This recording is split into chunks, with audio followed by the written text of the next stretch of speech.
சங்கீதம் 112 முதல் வசனத்தை நாம் வாசிக்க கேட்போம். அல்லேலூயா. கர்த்தருக்கு பயந்து அவருடைய கட்டளைகளில் மிகவும் பிரியமாயிருக்கிற மனுஷன் பாக்கியவான். ஆமென். ஒரு மனுஷனை குறித்து அவன் பாக்கியவான் என்று சொல்லப்பட்டிருக்கிறது. யார் அந்த பாக்கியமான மனுஷன் என்றால், கர்த்தருக்கு பயந்து அவர் கட்டளைகளில் மிகவும் பிரியமாயிருக்கிற மனுஷன். இன்னைக்கு கட்டளை அப்படின்னாலே ஒரு பயமா இருக்கு அப்படிங்கிற மாதிரி தான் ஒரு சூழ்நிலை. ஆனால் அப்படி இல்லை. கர்த்தருடைய வார்த்தைகளுக்கு நான் கீழ்ப்படுகிறதுல எனக்கு ரொம்ப சந்தோஷம், ரொம்ப பிரியம். நான் கர்த்தருக்கு பயந்து வாழ விரும்புகிறேன், என்னுடைய குடும்பம் கர்த்தருக்கு பயந்து வாழ விரும்புகிறோம் என்று யாரெல்லாம் சொல்றீங்களோ, அவருடைய கட்டளைகளில் பிரியமாய் இருந்து அப்படின்னா என்ன அர்த்தம்?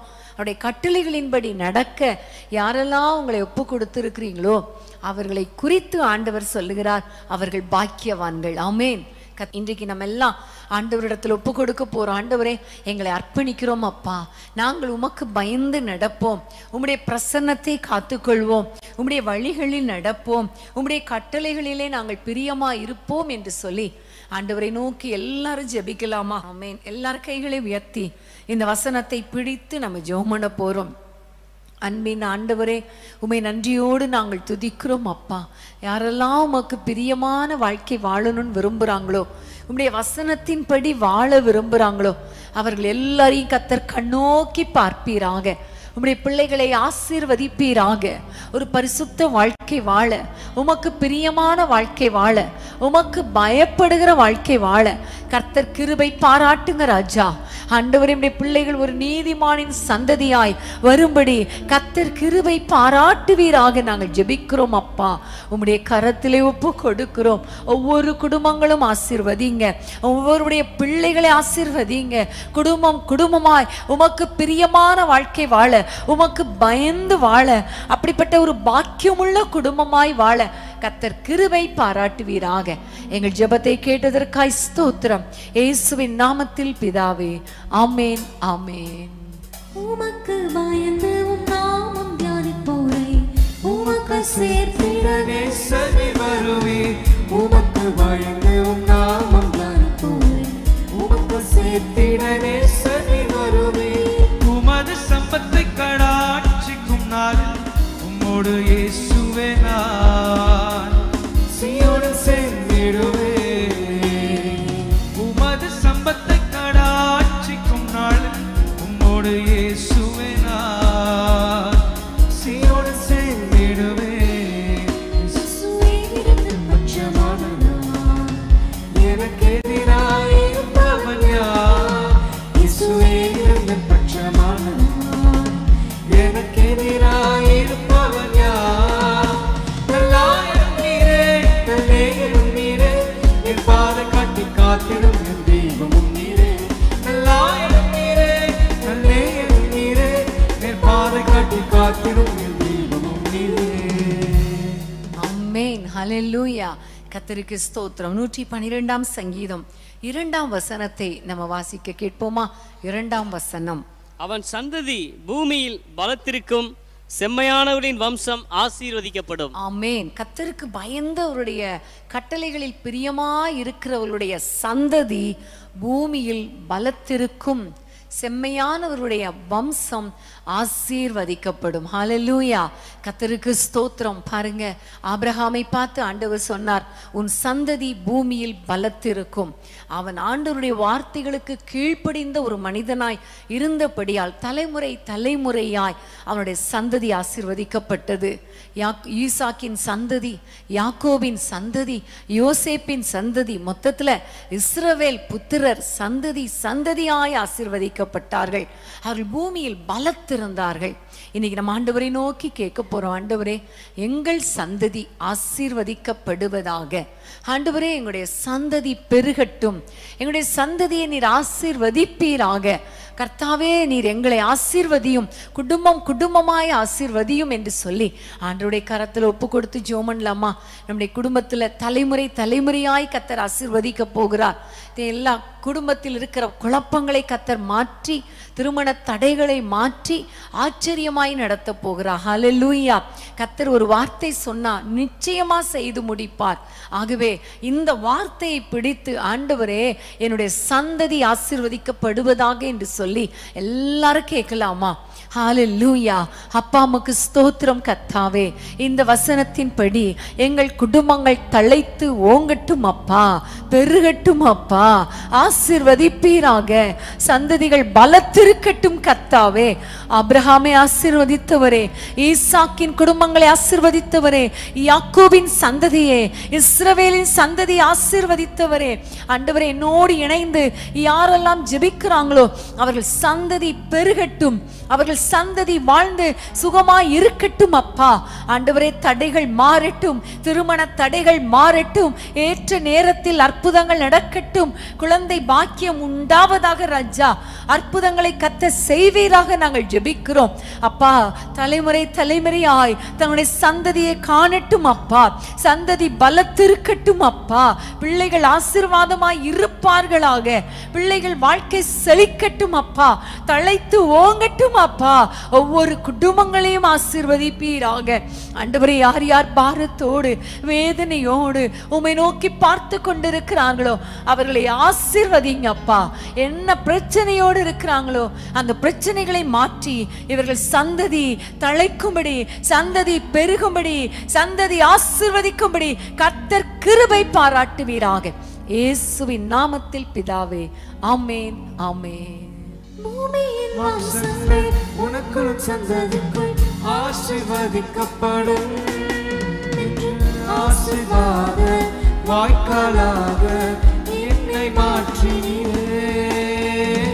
பூமியின் வம்சங்கள் உனக்குள் சந்ததிக்குள் ஆசீர்வதிக்கப்படும் என்று ஆசீர்வாத வாய்க்காலாக என்னை மாற்றினீரே.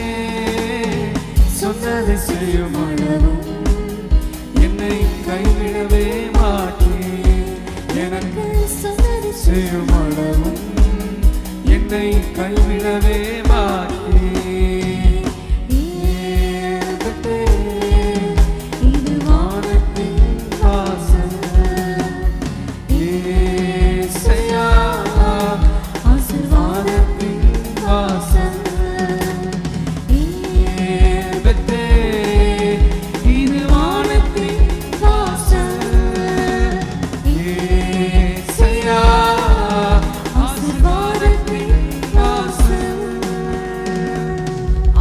ஹல்லேலூயா. கர்த்தருக்கு ஸ்தோத்திரம். 3ஆம் வசனத்தை நம்ம எல்லாம் வாசிக்கலாமா? 3ஆம் வசனம். ஆஸ்தியும் ஐஸ்வர்யமும் அவன் வீட்டில் இருக்கும், அவனுடைய நீதி என்றைக்கும் நிற்கும். ஆமென். அதே போல 9ஆம் வசனத்தையும் வாசிக்கலாமா? வாரி இறைத்தான், ஏழைகளுக்கு கொடுத்தான், அவனுடைய நீதி என்றைக்கும் நிற்கும், அவன் கொம்பு மகிமையாய் உயர்த்தப்படும். ஆமென். ஹல்லேலூயா, ஹல்லேலூயா. இந்த ஆசீர்வாதம் எனக்கு வேண்டும் ஆண்டவரேன்னு சொல்லுங்க. ஆஸ்தியும் இருக்கணும், ஐஸ்வர்யமும் இருக்கணும். ஆமென். அது மாத்திரமல்ல, நாங்கள் ஏழைகளுக்கு கொடுக்கணும் அப்பா. ஆண்டவரே நாங்கள் வாரி இறைக்கணும் அப்பா. ஏழைகளை, ஊழியர்களை எல்லாம் தாங்கணும் அப்பா என்று சொல்லி ஆண்டவரை நோக்கி கேட்கும் பொழுது கர்த்தர் பொருளாதார ஆசீர்வாதத்தினால் நம் ஒவ்வொருவரையும் கர்த்தர் நிரப்புவார். ஹல்லேலூயா. எப்பொழுதெல்லாம் நாம் ஏழைகளை நினைவு கூறுகிறோமோ, எப்பொழுதெல்லாம் நாம் ஆண்டவருக்கு கடன் கொடுக்கிறோம் என்பதை நீங்க மறந்து விடாதீர்கள். அப்போ ஆண்டவருக்கு கடன் கொடுத்தால் அவர் நமக்கு திரும்பி தருவார். சும்மா தருவாரா? பல மடங்கு திருப்பி தருவார். ஹல்லேலூயா. இன்னைக்கு ஆண்டவரை நோக்கி கேட்க போறோம். ஆண்டவரே, ஆஸ்தி ஐஸ்வர்யம் என் வீட்டில் இருக்கட்டும். இன்னைக்கு எவ்வளோ பிரச்சனைகள், எவ்வளோ பொருளாதார பிரச்சனைகள், எவ்வளோ கடன் பிரச்சனைகள்.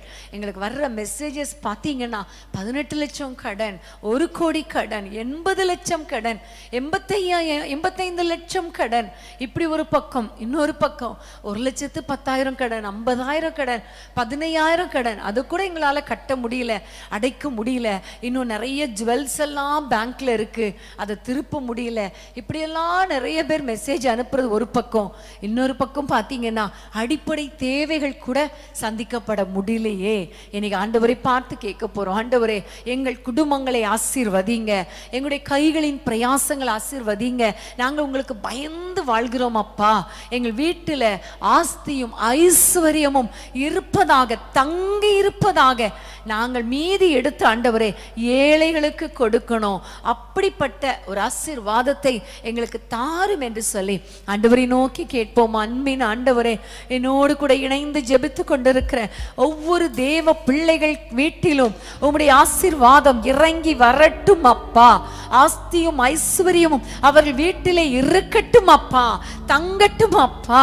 இயேசுவின் நாமத்தில் பண தேவைகள் சந்திக்கப்படட்டும், கடன் பிரச்சனைகள் மாறட்டும், அடிப்படை தேவைகள் சந்திக்கப்படட்டும். ஆண்டவரே, பிள்ளைகளுடைய திருமணத்துக்காக ஆண்டவரே பணம் இல்லைன்னு யாரெல்லாம் நினைக்கிறாங்களோ அவர்களுக்கு பண தேவைகளை சந்திப்பீராக நாங்கள் ஜெபிக்கிறோம் அப்பா. ஹாஸ்பிட்டல்ல இருக்கிறாங்களே, அவங்களுக்கு பணம் கட்டுறதுக்கு வழி இல்லைன்னு யாராவது நினைச்சா அவங்களுக்கு பணத்தை கொடுங்கப்பா, ஆஸ்தியை கொடுங்கப்பா. அப்பா உமக்கு ஸ்தோத்திரம்.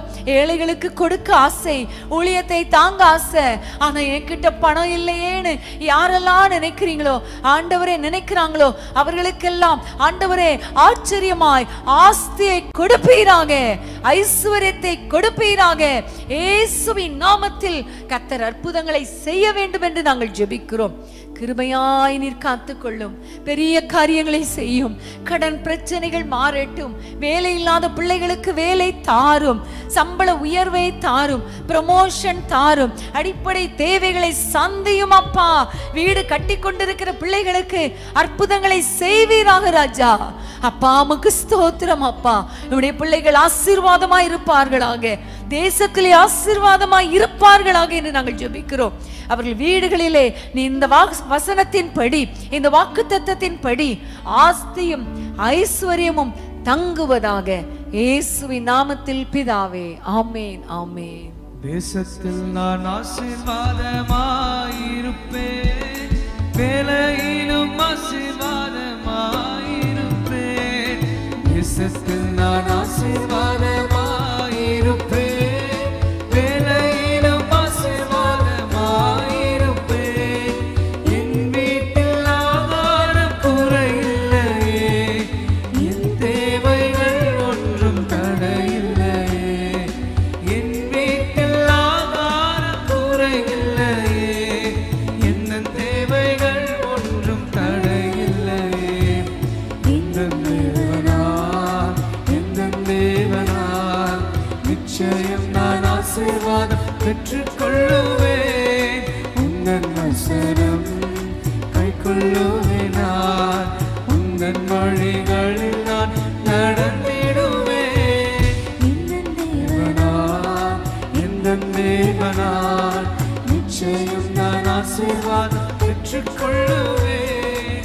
உந்தன் வசனம் கைக்கொள்ளுவேன் நான், உந்தன் வழிகளில் நான் நடந்திடுவேன். ஆமென், ஹல்லேலூயா. கர்த்தருக்கு ஸ்தோத்திரம். ஆண்டவர் நம்மை ஆசீர்வதிக்க அவர் வல்லமை உடையவராய் இருக்கிறார். 6ஆம் வசனத்தை நம்ம வாசிப்போம். 6ஆம் வசனம், அவன் என்றென்றைக்கும் அசைக்கப்படாதிருப்பான், நீதிமான் நித்திய கீர்த்தி உள்ளவன். ஆமென். அவன் என்றென்றைக்கும் அசைக்கப்பட்டு போவதில்லை. ஹல்லேலூயா. 4ஆம் வசனத்துல பார்க்கிறோம், செம்மையானவர்களுக்கு இருளில வெளிச்சம் உதிக்கும். ஒருவேளை இருளான சூழ்நிலையா இருந்தாலும் ஆண்டவர் சொல்லுகிறார் வெளிச்சம் உதிக்கும். ஒருவேளை அசைக்கப்படக்கூடிய ஒரு சூழ்நிலையா இருந்தாலும் ஆண்டவர் சொல்லுகிறார் அசைக்கப்படுவதில்லை, அசைக்கப்படுவதில்லை. இப்ப ஆண்டவரிடத்துல கேட்க போறோம், ஆண்டவரே எங்களுடைய வாழ்க்கையில் இருக்கிற சூழ்நிலையை பார்த்தால் அது இருளா இருக்கிறது போல இருக்கிறது, ஆனா அசைந்து விடுவோமோ, போராட்டங்களில நாங்கள் விழுந்து விடுவோமோ, இந்த இருள் எங்களை பற்றி பிடித்து கொள்ளுமோ என்று வேதனையோடு கூட இருக்கிறோம் அப்பா. எதிர்காலம் இருளா இருக்கிறது, எங்களுக்கு விரோதமான காரியங்கள் பார்த்தா ஆண்டவரே நாங்கள் கீழே விழுந்துருவோமோ என்கிற சூழ்நிலை இருக்கிறது அப்பா. ஆனா ஒண்ணு தெரியும், உங்களுக்கு பயந்து நான் வாழும் பொழுது இருள்ல கூட எங்களுக்கு வெளிச்சம் உதிக்கும். ஏனென்றால் நீங்க எங்களோடு கூட இருக்கிறீங்க. ஹல்லேலூயா, ஹல்லேலூயா. எப்படிப்பட்ட பிரச்சனையாய் இருந்தாலும், எப்படிப்பட்ட சூழ்நிலையா இருந்தாலும் நாங்கள் அசைக்கப்படுவதில்லை. எல்லார் கைகளை உயர்த்தி ஜெபம் பண்ணலாமா? ஹல்லேலூயா. அப்பா உமக்கு ஸ்தோத்திரம் அப்பா. இருளான சூழ்நிலையா இருந்தாலும் ஆண்டவரே அப்பா, அசைக்கப்படக்கூடிய சூழ்நிலையா இருந்தாலும் அப்பா, இயேசுவின் நாமத்தில் கர்த்தர் அந்த சூழ்நிலையை மாற்றுகிற தேவன் அல்லவா அப்பா. உமக்கு ஸ்தோத்திரம் அப்பா. நீர் அற்புதங்களை செய்கிறவர் அல்லவா. இயேசு என்ற நாமத்தில் ஆண்டவரே எங்களுக்காக வெளிச்சம் உதிக்கட்டும் அப்பா. உம்முடைய பிள்ளைகளுக்காக வெளிச்சம் உதிக்கட்டும் ஆண்டவரே அப்பா. உம்முடைய பிள்ளைகள் அசைக்கப்படுவதில்லை, எதை குறித்தும் கலங்குவதில்லை, எதை குறித்தும் வேதனைப்படுவதில்லை. ஏனென்றால் நீர் கூட இருப்பீராக, நீர் கூட இருப்பீராக. இருளான சூழ்நிலையில வெளிச்சமாய் வருவீராக. கர்த்தர் அப்படிப்பட்ட வாழ்க்கை வாழ கர்த்தர் கிருபை கொடுக்க போகிறபடியால், உம்முடைய பிள்ளைகள் அசைக்கப்படாதிருக்கும்படி கர்த்தர் அவர்களை பிடித்து கொள்ள போகிறபடியால், நடத்த போகிறபடியால், கரம் பிடித்து நடத்த போகிறபடியால் உமக்கு நன்றி செலுத்துகிறோம். இயேசுவின் நாமத்தில் பிதாவே, ஆமென், ஆமென். இருளான பாதையில் நடந்தாலும், இல்லாத சூழ்நிலையாய் இருந்தாலும், இருளான பாதையில் நடந்தாலும், இல்லாத சூழ்நிலையாய் இருந்தாலும், அபிஷேகம் வந்தால் வெளிச்சம் உதிக்கும், அபிஷேகம் வந்தால் வெளிச்சம் உதிக்கும். ஆசீர்வாத மழை பெய்யும், ஆசீர்வாத மழை பெய்யும். உமக்கு ஸ்தோத்திரம் செலுத்துவே, அன்பின் தேவனை போற்றுவே. உமக்கு ஸ்தோத்திரம்